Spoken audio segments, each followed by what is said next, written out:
हजरत उमर फारूक आजम फरमाते हैं, अरे जब तुझे किसी ने गुनाह करता हुआ नहीं देखा था तो तूने अपने गुनाह को बताया क्यों? मसला भी यही है कि जब तुम गुनाह तन्हाई में करो तो अपने गुनाह का ऐलान मत करो, तन्हाई में तौबा कर लो। ये सहाबी रसूल है। हजरत उमर फारूक आजम की बात को सुनने के बाद फौरन से पहले वापस होने लगते हैं। नबी अकरम अपनी गर्दन को नीचे कर लेते हैं। मेरे आका अपने चेहरे अनवर को उठाते हैं कुछ देर के बाद और आयत कुरान की आयत पढ़ते हैं, वाक़िमिस सलात तरफ़ई नहार ज़ुलफ़म मिनल लैल इन्नल हसनात युज़हिबन सय्यात। बेशक नेकियां इंसान की बुराइयों को ले जाती है। यानी मतलब कहने का ये था, ऐ मेरे सहाबी, अगर तुझसे गुनाह हो गया है तो सिर्फ गुनाह पे मत रहे बल्कि नेक काम कर ले। और नेक कामों में सबसे बड़ा काम ये है कि फराइज़ व वाजिबात को उनके वक्तों पर अदा कर दिया जाए। मेरी कौम के लोगों तवज्जो करो, इस नमाज से तुम दूर हो रहे हो। आज हमारी मस्जिदें खाली होती चली जा रही है, आज हमारे जलसा गाहें खाली होती चली जा रही है। आज अगर कोई जगह आबाद नजर आती है तो वो पिक्चर हॉल आबाद नजर आते हैं, वो चौराहे आबाद नजर आते हैं। अगर आबाद नजर आती है तो नेताओं की बैठकें आबाद नजर आती है, जालिमों और वकीलों की बैठकें आबाद नजर आती है। अगर खाली कोई चीज नजर आ रही है तो वह हमारी मस्जिदें हैं। ऐ मेरी कौम के लोगों, नमाज को पाबंदी से पढ़ो, नमाज को अपने सीने से लगाओ। अल्लाह के हबीब मुस्तफ़ा जाने रहमत है, हुजूर की बारगाह में एक शख्स की शिकायत दर्ज की जाती है। आका मदीने में एक नौजवान है, कबीले अंसार से ताल्लुक रखता है। ऐ मेरे आका, वो नमाज तो 5 टाइम की पढ़ता है लेकिन गुनाहों करता रहता है, बदअमली का शिकार रहता है। मेरे आका फरमाते हैं, अगर वो नमाज पढ़ता है तो एक दिन गुनाहों से पास आ जाएगा, एक दिन गुनाहों से बच जाएगा। कुछ दिनों के बाद खबर मिली कि वो नौजवान गुनाहों से दूर हो गया है, बदअमली से दूर हो गया है और नेक काम करने लगा है, एक नेक इंसान बन गया है। ए मेरी कौम के लोगों, अपनी मस्जिदों को आबाद करो। आज दूसरों से शिकायत करो, हमारी मस्जिदों पर हमला हो रहा है, हमारे मदारिस पर हमला हो रहा है। इसकी वजह हम भी हैं कि हमने मस्जिदों में लाख लाख और करोड़ करोड़ रुपए तो लगा दिए लेकिन मस्जिदों को अपने सिजदों से आबाद ना किया। डॉक्टर इकबाल कहते हैं, मस्जिद तो बना ली पल भर में, इमाम की हरारत वालों ने मन अपना पुराना पापी था बरसों में नमाजी बनी।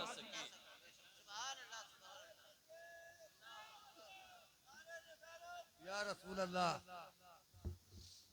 नाराए तकबीर, नाराए रिसालत। नमाज की अहमियत को अपने आप समझ लीजिए, नमाज को समझने की ज़रूरत है। ऐ मेरी कौम के लोगों, अभी चंद दिन पहले की खबर सुनी गई थी कि जिस बस्ती में जाओ क्या सुना जा रहा था, चोर आ गए, चोर आ गए। लोगों ने रात को सोना बंद कर दिया था, लोग पूरी रात लोग जाग रहे थे। पूछा गया क्यों जाग रहे हो? लोग कहने लगे, लोग कह रहे थे कि हमारी जान का खतरा है, हमारे माल का खतरा है। देखो तुम्हारी जान जा सकती है, कोई बड़ी बात नहीं है, तुम्हारा माल चोरी हो सकता है, कोई बड़ी बात नहीं है, लेकिन जान की कीमत अलग चीज है, माल की कीमत अलग चीज है। लेकिन ईमान एक ऐसी चीज है जिसके बदले में अगर किसी इंसान का एक राई के दाने की बराबर ईमान है, सारी दुनिया की दौलत उसके ईमान की बराबर नहीं हो सकती है। इसलिए कि तुम्हारी बख्शिश माल की बुनियाद पर नहीं होगी, तुम्हारी बख्शिश जान की बुनियाद पर नहीं होगी। तुम्हारी बख्शिश अगर होगी तो तुम्हारी बख्शिश ईमान की बुनियाद पर होगी, मेरे आका की शफाअत की बुनियाद पर होगी। मेरे आका की मोहब्बत के दम भरने वालों, सच्चा आशिक़ रसूल वो है जो 5 वक्ता नमाजी है, सच्चा आशिक़ रसूल वो है जो ज़कात अदा करने वाला है, सच्चा आशिक़ रसूल वो है जो सुन्नत के मुताबिक अपनी जिंदगी गुजारने वाला है। डॉक्टर इकबाल पुकार कर कहते हैं कि मोहम्मद से वफा तूने तो हम तेरे हैं, ये जहां चीज क्या है लोहो अल्लाह सुभान अल्लाह सुभान अल्लाह सुभान अल्लाह सुभान अल्लाह। अभी सुनते आपने भी सुना कि हर जगह चोर आ गए, हर जगह चोर आ गए। लोगों ने सोना बंद कर दिया इसलिए कि चोरों का डर था। ऐ मेरी कौम के लोगों, चोरों के डर से तुमने सोना बंद कर दिया, लेकिन तुम्हारे दिलों से खौफ खुदा निकल गया। तुम अपनी मौत को भूल गए, तुम अपनी कब्र को भूल गए। अरे मौत कोई आसान चीज है, कब्र कोई आसान चीज है। कब्र को याद करने के बाद बड़े बड़े मुत्तकी लोग रोज आया करते थे, बड़े बड़े परहेजगार लोग रोज आया करते थे।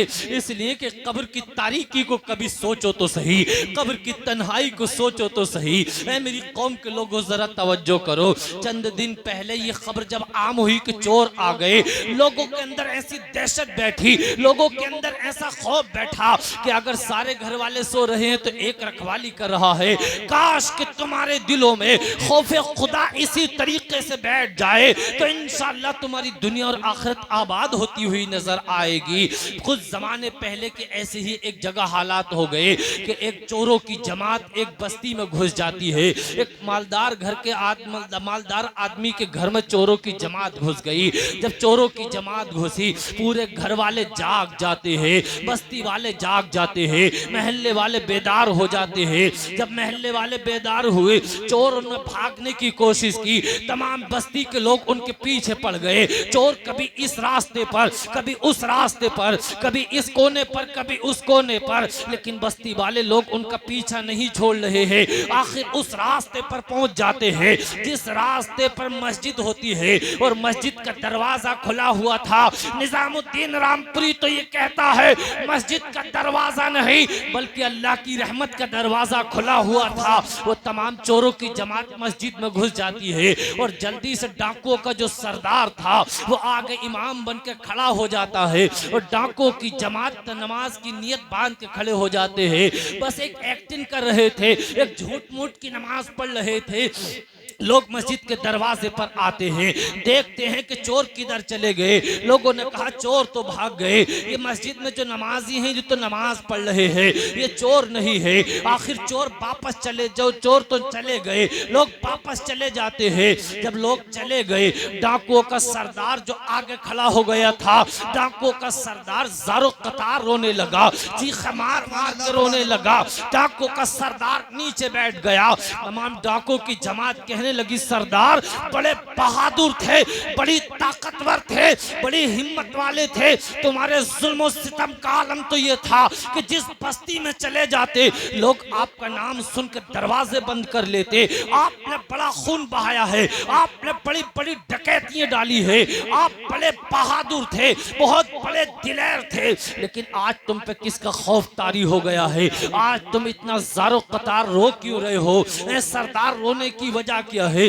डाकुओं का सरदार कहता है मैं किसी इंसान के खौफ से नहीं रो रहा हूँ, मैं किसी इंसान के डर से नहीं रो रहा हूँ, बल्कि बात यह है कि आज मेरी जमात के लोगों, आज हमने सिर्फ नमाज की नकल की है, आज सिर्फ नमाज की एक्टिंग की है, आज हमने झूठ मूठ की नमाज पढ़ी है, तो अल्लाह ने हमारी जान की हिफाजत फरमा दी है, वरना आज जान भी जा सकती थी, आज रुसवाई हो जाती, आज बदनामी हो जाती। अल्लाह ने रुसवाई से बचाया है, अल्लाह ने बदनामी से बचाया है, अल्लाह ने जान की हिफाजत फरमाई है। मेरी जमात के लोगों, डाकुओं, अगर आज सच्चाई के साथ हम नमाज पढ़ लेते तो अल्लाह हमें जहन्नम की आग से बचा देता, अल्लाह हमें आखिरत के अजाब से बचा देता।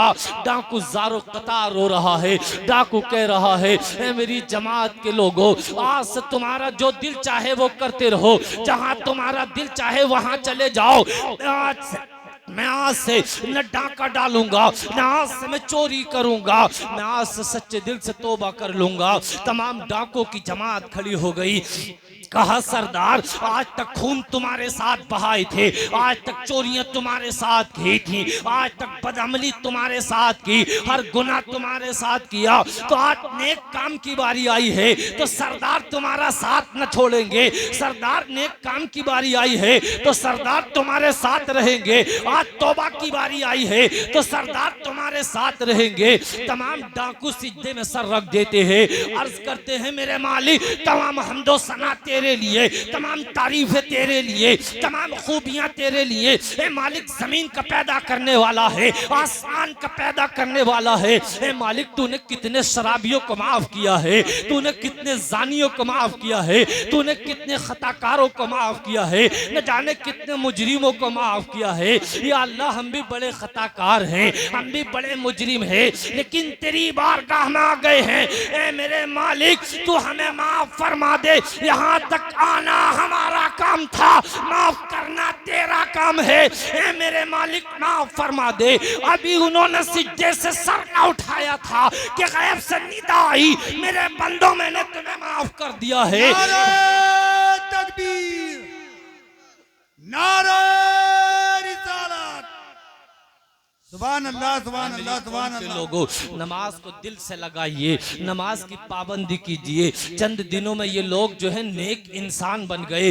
देखो, अल्लाह तौफीक दे दे तो कौन नेक नहीं बन सकता है। अगर आप भी सच्चे दिल से अपने गुनाहों पर तौबा कर ले, अल्लाह तुम्हें भी माफ कर देगा। आज अल्लाह के एक नेक बंदे की बारगाह में आए हो, आज मज़ार शरीफ के करीब में आए हो, आले रसूल का चेहरा देख रहे हो, उलमाए किराम की ज़ियारत कर रहे हो। इंशाअल्लाह ताला निजामुद्दीन रामपुरी कहता है, आप हरगिज ये मत सोचना कि हम थोड़े लोग हैं या थोड़े लोग आए हैं। यहाँ तुम जरूर थोड़े हो, लेकिन जहाँ अल्लाह का जिक्र होता है, उसके रसूल का जिक्र होता है, वहाँ फरिश्ते उतर कर आते हैं, अल्लाह के मुकद्दस फरिश्ते उतर कर आते हैं। मैं कहता हूँ, जब तुम अपने घर थे तो अपने बाप के थे, जब तुम अपने खेत में थे अपने बाप के थे, बाजारों मार्केट में थे अपने बाप के थे, दुनिया के किसी खानदान में, दुनिया के किसी खित्ते में थे, तुम अपने बाप के थे। लेकिन जब जिक्र रसूल में आ गए हो तो गौसे पाक के हो गए हो, रसूल पाक के हो गए हो। डॉक्टर इकबाल पुकार कर कहते हैं, मोहम्मद की मोहब्बत दीन हक की शर्त अव्वल है, इसी में हो अगर खामी तो सब कुछ नामुकम्मल है। कि मोहम्मद से खातून है तो हम तेरे हैं, ये जहाँ चीज क्या है, लोहो कलम। नारे तकबीर, नारे रिसालत, फैजाने दादा मियां। जरा तवज्जो कीजिए, ऐ मेरी कौम के लोगों, आज जो ये हमारा 20 साल का नौजवान है, आज जो ये 15 साल और 20 साल 25 साल के नौजवान है, आज ये नौजवान देखो, ऐ मेरी कौम के नौजवानों देखो, आज नौजवान इश्क और प्यार की दुनिया में पड़े हुए हैं।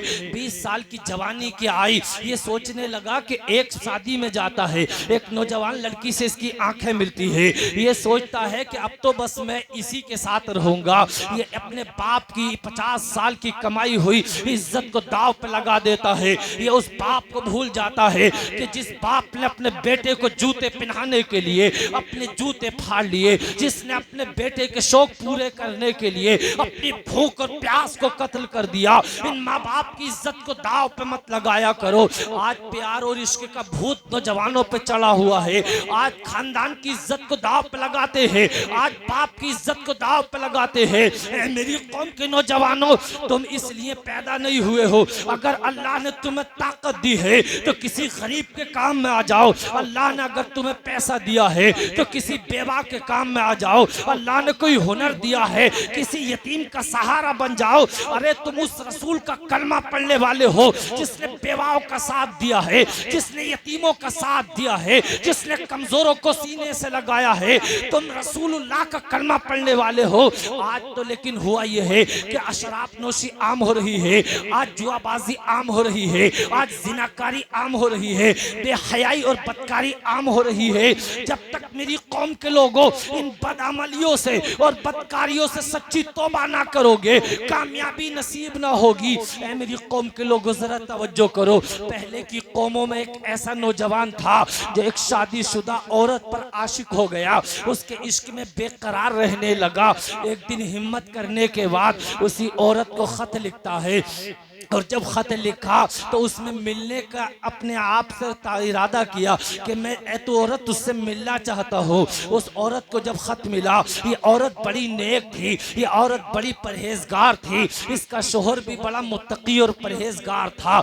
जैसे ही उस औरत को उस नौजवान का खत मिलता है, अपने शोहर को बुलाती है, ऐ मेरे शोहर नामदार, फला नौजवान मुझ पर आशिक हो गया है, मेरे इश्क में बेकरार रहने लगा है, मुझसे मिलना चाहता है, बताओ तुम्हारी क्या राय है। शोहर दीनदार था, शोहर शरीयत का पाबंद था, शोहर नमाजों का पाबंद था। फौरन देखते ही ये नहीं कहा कि तेरी भी कोई चाल हो सकती है।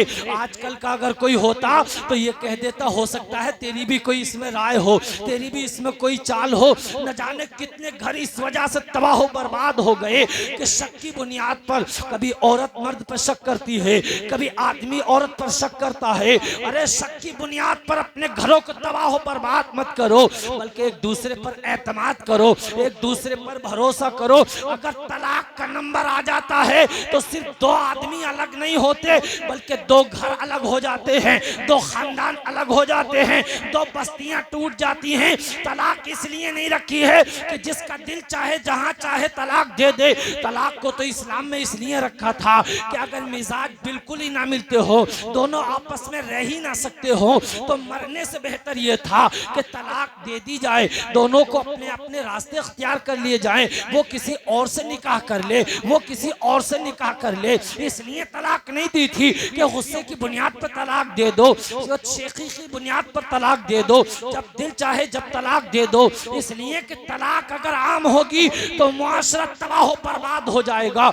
मेरी कौम के लोगों जरा तवज्जो करो। वो आदमी कहता है बता मेरी शरीके हयात तेरा क्या इरादा है, बता तू क्या चाहती है। वो कहती है अगर इजाजत दो तो मैं उसको जवाब दूंगी। कहता है ठीक है तू जवाब दे। ये पर्चे में लिखती है कि अगर वाकई तू मुझसे प्यार करता है, अगर वाकई तू मुझसे इश्क करता है तो 40 दिन तक तुझे बाजमात नमाज पढ़नी होगी, तकबीर उला के साथ फला मस्जिद में नमाज पढ़नी होगी। ये नौजवान जब ये बात सुनता है खुश हो जाता है। अरे ये शर्त तो बहुत आसान है, बड़ी आसानी से पूरी कर लूंगा। फौरन से पहले वुजू बनाता है और नमाज पढ़नी शुरू करता है।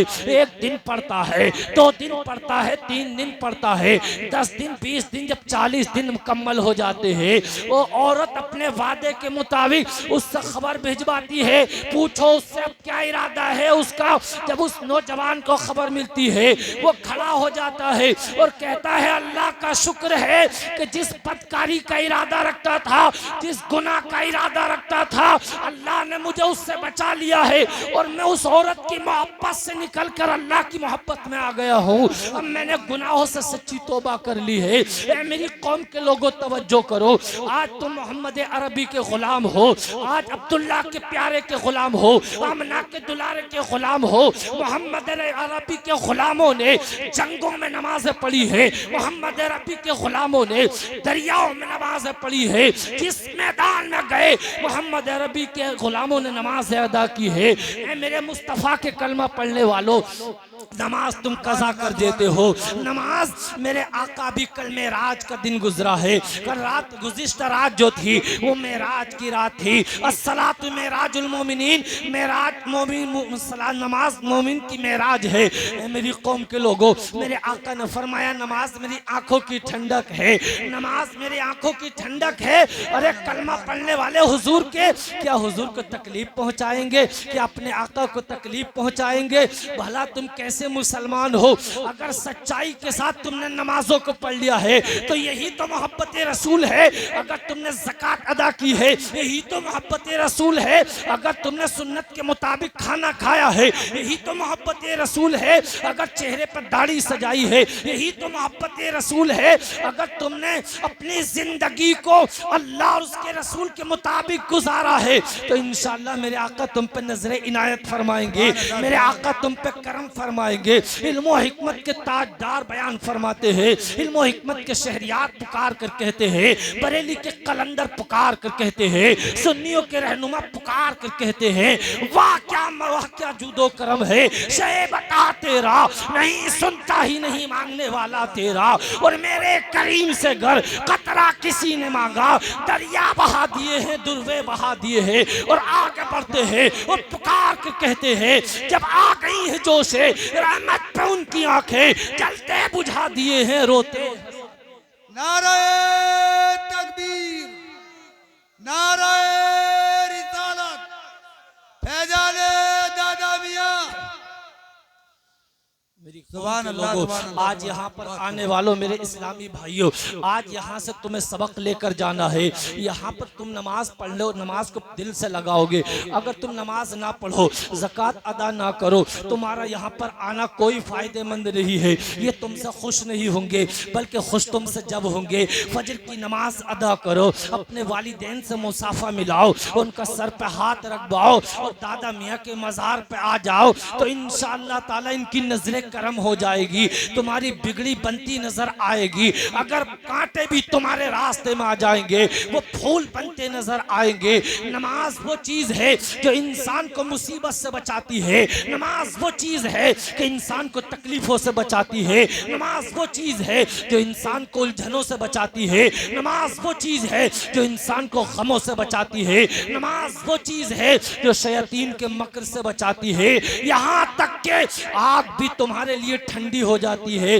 बनी इसराइल के अंदर एक औरत थी, बड़ी नमाजी, बड़ी परहेजगार थी। एक मर्तबा मेरे प्यारे अजान की आवाज सुनती है, अल्लाह के नाम की सुनती है, मेरे प्यारे अजान को जैसे ही सुनती है फौरन से पहले वुजू बनाती है, नमाज के लिए मेरे प्यारे खड़ी हो जाती है। उस नमाज के खड़ा होने से पहले उसका बच्चा एक तरफ खेल रहा था, उसकी रोटी तंदूर में लगी हुई थी, लेकिन नमाज पढ़ने के लिए वक्त होते ही खड़ी हो गई है। शैतान ये मामला देख रहा था। जब शैतान देखता है तो फौरन से पहले गुस्से में हो जाता है। वो कब चाहता है कि तुम नेकी का काम करो, वो कब चाहता है कि तुम अल्लाह की इबादत करो, वो कब चाहता है कि तुम अल्लाह का जिक्र करो। वो कहने लगा, ख्यालात डालने लगा, अरे तेरा बच्चा खेल रहा है, अभी रोने लगेगा, तेरी रोटी कब चूल्हे में लगी हुई है, तेरी रोटी जल जाएगी और तू नमाज पढ़ने के लिए खड़ी हो गई है। औरत ने एक ना सुनी और अल्लाह की इबादत करती रही, अल्लाह का जिक्र करती रही। मेरे प्यारे, इतने में शैतान को गुस्सा आ जाता है और उसके बच्चे को उठाने के बाद उस तंदूर में डाल देता है। इतने में उस औरत का शोहर आ जाता है। क्या देखता है कि औरत नमाज पढ़ रही है, रोटी चूल्हे में लगी हुई है, उसका बच्चा आग के अंगारों से खेल रहा है, आग ठंडी हो गई है। ये बात देखने के बाद उस औरत का शोहर हजरत ईसा अलैहिस्सलाम की बारगाह में गया और जाने के बाद सारी बात को बयान किया। और उसके जब हजरत ईसा अलैहिस्सलाम ने इस बात को सुना, कहा अपनी बीवी को बुला कर लेकर आओ। जब हजरत ईसा अलैहिस्सलाम की बारगाह में उस औरत जाती है, पूछते हैं तू कौन सा नेक अमल करती है, क्या काम करती है। वो अर्ज करती है, मैं काम ये करती हूँ, जब मेरा वुजू टूट जाता है फौरन से पहले वुजू बना लेती हूँ, यानी बावुजू रहती हूँ, और जब नमाज का वक्त हो जाता है तो नमाज पढ़ लेती हूँ। और अगर मुझे कोई तकलीफ देता है तो मैं बदला नहीं लेती, बल्कि उस पर सब्र कर लेती हूँ। और कोई हाजतमंद मेरे पास आता है, मैं उसकी हाजत को पूरा कर देती हूँ।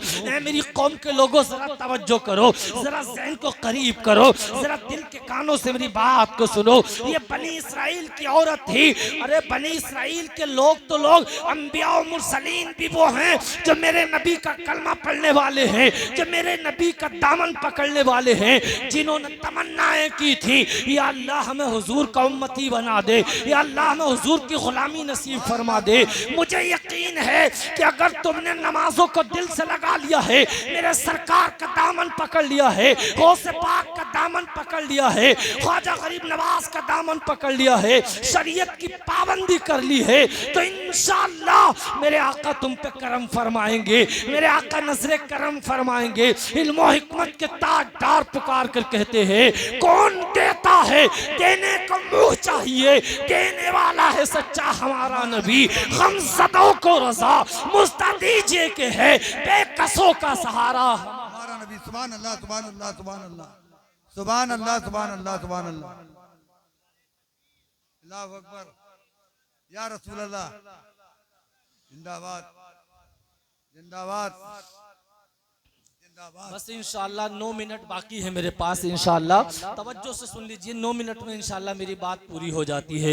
मेरी कौम के लोगों में कह रहा था नमाज को अपने दिल से लगाइए। इंशाल्लाह ताला नमाज तुम्हें दुनिया में भी कामयाब बनाएगी, तुम्हें आखिरत में भी कामयाब बनाएगी। अगर तुम वाकई कामयाब होना चाहते हो, अगर वाकई तुम तरक्की चाहते हो तो तुम नमाज को पहले पढ़ो। इंशाल्लाह नमाज तुम्हें हर बुरे काम से बचा देगी, नमाज तुम्हें हर बुरे काम से बचा देगी, नमाज बेहयाई से बचा देगी, नमाज तुम्हें गीबत और चुगली से बचा देगी। ऐ मेरी कौम के लोगों जरा तवज्जो करो, नमाज कैसी चीज है। नमाज तुम्हारी जान की हिफाजत फरमाती है, नमाज एक बेहतरीन चीज है। नमाज है क्या चीज, जरा तवज्जो की जरूरत है। नमाज मेरे प्यारे तुम्हारी अंधेरी कब्र का चराग है, नमाज तुम्हारे लिए नूर और हुज्जत है।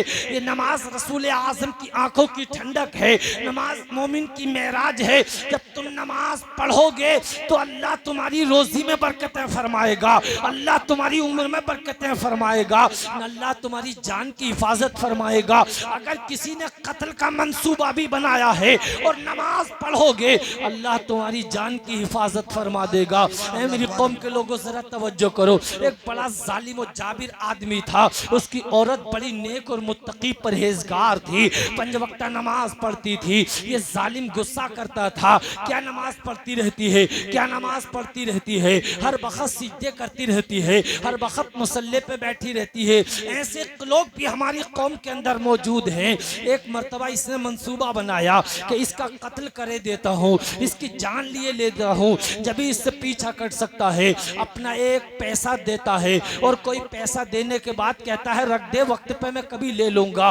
लेकिन इसका इरादा कुछ और था, चुपके से उस पैसे को निकाल लेता है और दरिया में फेंक देता है। उस पैसे को एक मछली निकल जाती है, अब मछली निकली, उसी मछली का एक मछेरा शिकार कर लेता है और ला के बाजार में रख लेता है। वक्त की बात ये होती है कि यही आदमी उस मछली को खरीद कर लेकर आ जाता है और अपनी बीवी को देता है। वो औरत बिस्मिल्लाह पढ़ के उस मछली का पेट चाक करती है, वो पैसा उसके सामने आ जाता है, देखती है, बिस्मिल्लाह पढ़ कर रख देती है। शोहर शाम को आता है और कहता है ला वो पैसा दे, औरत बिस्मिल्लाह पढ़ के इसको दे देती है। ये गुस्सा हो जाता है, समझता है कि औरत की कोई चालाकी है, औरत का कोई ना कोई तरीका अपनाया है, ये मेरी बात को समझ गई है। इस जालिम को गुस्सा आ गया, औरत को पहले लाठी डंडों से मारता रहा। जब इसका दिल ठंडा ना हुआ, औरत को उठाया और जलती हुई तंदूर की आग में डाल दिया। औरत तड़पने लगी, औरत ज़ारो कतार रोने लगी। अल्लाह की बारगाह में अर्ज़ करती है मेरे मालिक, आज तक तेरा नाम लेती रही, आज तक तेरा जिक्र करती रही, ए मेरे मालिक आज तू मुझ पर अपना करम फरमा दे, आज तू मेरी इज्जत की हिफाजत फरमा दे, आज तू मेरी जान की हिफाजत फरमा दे। तारीख में लिखा जाता है कि औरत अल्लाह की बारगाह में इल्तिजा कर रही थी, आग ठंडी हो गई, नमाज की बरकत से, जिक्र इलाही की बरकत से औरत सही और सलामत आग से निकल आती है। अगर कसम खुदा की तुम उम्मते रसूल उम्मते मोहम्मदिया में रहने वालों, अगर तुम नमाज की पाबंदी करोगे अल्लाह तुम्हारी जिंदगी को बदल देगा, अल्लाह तुम पर करम फरमा देगा।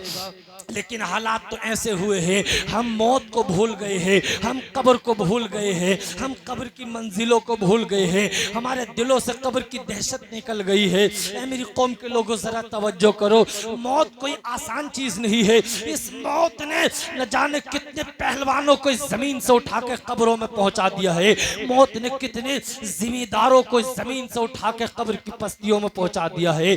मौत एक ऐसी चीज है, न जाने कितने नौजवानों को आ गई है। मौत किसी ताकतवर को नहीं छोड़ती है। जिस बादशाह की पूरी दुनिया पर हुकूमत थी, 1000 बरस की उम्र होती है, लेकिन जिस दिन मौत आती है घुटनों के बल जमीन पर गिर जाता है और कहता है मुझे मालूम न था कि इस जिंदगी का अंजाम ये है। मौत आ गई, कारून के दौलत का कोई ठिकाना न था, लेकिन मौत आ गई। शद्दाद की कोई दौलत का ठिकाना न था, लेकिन मौत आ गई। नौशीरवाह पे बेशुमार दौलत थी, लेकिन मौत आ गई, आगा अपनी मौत से कोई बशर नहीं, सामान 100 बरस का है बल्कि खबर नहीं, जागना है जाग ले, अफलाक के साए तले, हश्र तक सोता रहेगा खाक के साए तले। तवज्जो की जरूरत है, आखिरी 5 मिनट की मेरी गुफ्तगू निकलनी नहीं चाहिए। हर एक आदमी अपने दिल की तख्ती पर लिख ले। खलीफा अब्दुल मलिक के पास एक शख्स आता है, बड़ा ज़ारो कतार रो रहा है, रोते रोते उसकी दाढ़ी भीग जाती है, उसका सीना भीग जाता है। खलीफा अब्दुल मलिक कहते हैं बता रो क्यों रहा है, इतना रोने की बात क्या है। ये अर्ज करता है खलीफा अब्दुल मलिक, मैं कफन चोर था और कफन चुरा के अपना गुजारा करता था। कहा बात क्या है, बात बता। कहा आज मैंने 5 कब्रों से नसीहत हासिल की है। रात की तारीकी में, रात के सन्नाटे में जब मैं एक कब्र पे पहुंचता हूं और उस मुर्दे से कफन छीनने की कोशिश करता हूं, क्या देखता हूं कि मुर्दे का चेहरा काबे से फिर गया है। मतलब हम जब दफन करते हैं तो मुर्दे का चेहरा काबे की तरफ कर देते हैं। ये अल्लाह की रजा की अलामत होती है, अल्लाह की रजा की निशानी होती है। लेकिन कब्र के में अगर किसी का चेहरा मुर्दे का काबे से फिर गया है तो मतलब ये है कि अल्लाह राजी नहीं है, अल्लाह उससे नाराज है। ये जब ये देखता है कि मुर्दे का चेहरा काबे से फिर गया है, ये कफन चोर भागने लगता है। ये कहता है, एक आवाज आती है, ए भागने वाले भागता कहाँ है, इस मुर्दे से पूछ के अल्लाह तुझसे नाराज क्यों हुआ है। ये कहने लगा मैंने हाथ जोड़ लिए, इस रात की तारीकी में, इस सनसनाटी गर्मी, इस सनसनाटी जुल्मत और तारीकी में, इस हवा में जब चारों तरफ से चरिंदों परिंद के बोलने की आवाज आ रही हो, रात की तारीकी हो, ऐसे घुटा घटा टोप अंधेरी में मेरी हिम्मत नहीं है कि मैं कब्र पे चला जाऊं। कहा जाके पूछ। कहता है बड़ी हिम्मत की और बड़ी हिम्मत करके कब्र तक पहुंचा। आवाज आती है गैब से, ये इसलिए कि ये आदमी जानी था और शराबी था। मेरी कौम के लोगों, आज हमारी कौम के अंदर जिना कसरत से हो रहा है, आज हमारी कौम के अंदर शादियों को महंगा किया जा रहा है और जिना को आम किया जा रहा है। आज शराब नोशी इतनी आम हो गई है, नशाबाजी इतनी आम हो गई है कि जिसका कोई ठिकाना नहीं है। जिस कौम के अंदर शराब नोशी आम हो जाए, जिस कौम के अंदर जिनाकारी आम हो जाए, वो कौम तबाह बर्बाद हो जाती है, वो कौम कभी कामयाबी नहीं पा सकती है।